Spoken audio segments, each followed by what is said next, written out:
Reading Hospital, St. Joseph's Hospital, and the Berks County Prison, and as a member of the board of the Jewish Federation of Reading Berks.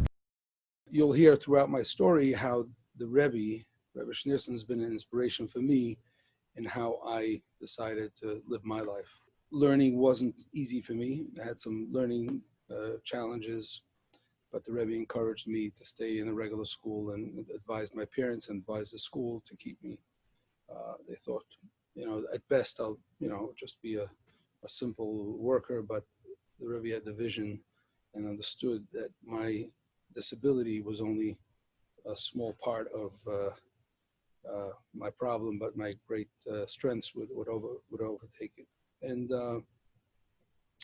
even though we're a Hasidic community, it's a very contemporary community. We had hippies all over. They would come to New York, they were searching, they would come to Crown Heights, they would spend every week at our Shabbos table. And our house was a very open house, so we had the Hasidim sitting at the Shabbos table and we had hippies sitting together, and we would talk about all sorts of things. And especially our home was a place where many of them came because my father was a musician. A lot of them were musicians, and they wanted to talk about music and about Hasidic music. So it was always a place for people to be. So the secular world was not foreign to us. Although we were living in a Hasidic community, secular people were always part of our community. It was the way of life. I mean, the Rebbe taught us that every single person is equal. Everyone has a soul, and that soul is important. And that's basically the way I lived my life. What was interesting is some people say, when did you decide to become a rabbi? And I say never. It was never something that I thought I was going to do, but I did think about being a person that helps other people. And many people might not know this about me, but one of the other things I was very passionate about was building. I love building, but when I was 17 years old, I left the yeshiva for a short time, and I decided I was going to renovate my mother's basement. I tore the thing apart and put it back together again. I was loving it. It was something I really, really felt that would be something I want to do. And at the end of September, something came over me and said, I think I might be able to get more personal fulfillment if I went back to the yeshiva. And that was when I was 17. And everything changed then, where I, again, never thinking of becoming a rabbi was what I wanted to do, but I felt that the learning was inspiring to me. And to my surprise, at the age of 20, I was 19 rather, I was chosen by the Rebbe, which was a very unusual event to be chosen personally by the Rebbe, me and 9 other students, to go to Sydney, Australia. This meant to leave our home for 2 years and to live in Sydney, never to come back during these 2 years. It was one of the happiest days of my life, realizing that although I wasn't a strong student, but my teachers fortunately were able to see me as someone who was dedicated, and they put me on that roster, on that list, to be able to be chosen by the Rebbe.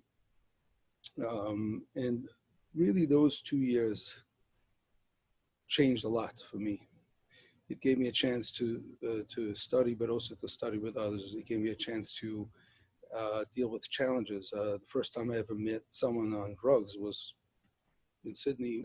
It was really an amazing experience. And after 2 years, I got back, and it was a different world for me. Getting back to New York, I saw the world differently. And interesting, like in 1988, I came back to Australia. I ended up staying in Sydney, where I stayed in a friend of mine's house, and I was roommates with a man. It turned out eventually this man became my father-in-law, and we became friends. Actually, a year later, I was in London as a school advisor. I was there for a year. Nothing to do with meeting Chana, but I did meet my father-in-law because he was my new friend, and I went to see him. I got advice from him. He was a very well-known rabbi and spiritual leader.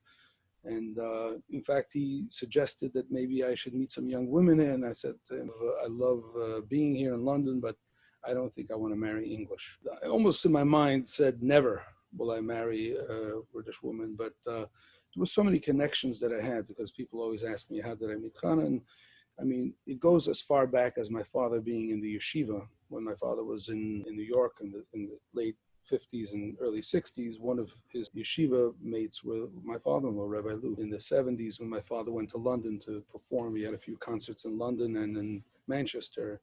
He stayed at the Lou House in London, and when he went to Manchester, he stayed in the Jaffe House, which was my mother-in-law's parents. It was actually 89 when my brother-in-law, who spoke to Chana's brother-in-law, said, we think it would be nice if Chana and Yosef met.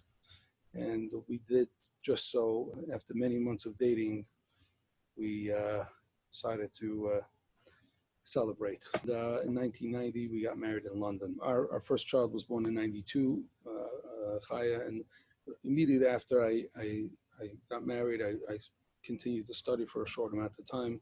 That was the same time I got my rabbinical ordination. So I was ordained in 1990 at that time.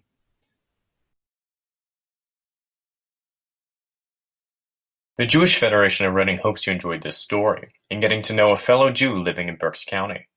Federation is the central organization for issues affecting all Jews in Berks County. It represents us all, working closely in cooperation with local synagogues and community partners. Your gift to Federation supports our Jewish community here in Berks County, in Israel, and around the world. You provide cultural programs through the JCC. You assist Berks County Jews in need through Jewish Family Service. You combat the growing problem of anti-Semitism. You fund Jewish education for the next generation. To continue these services, we ask you to participate in a very special community campaign. During 2020, generous community members will match dollar-for-dollar campaign increases from both new donors and longtime contributors. Every new or additional campaign dollar donated in 2020 becomes two. If you're not yet a contributor, please consider starting. If you're already a contributor, please consider increasing your gift. Your campaign contribution to Federation keeps our story of Jewish life going here in Berks County.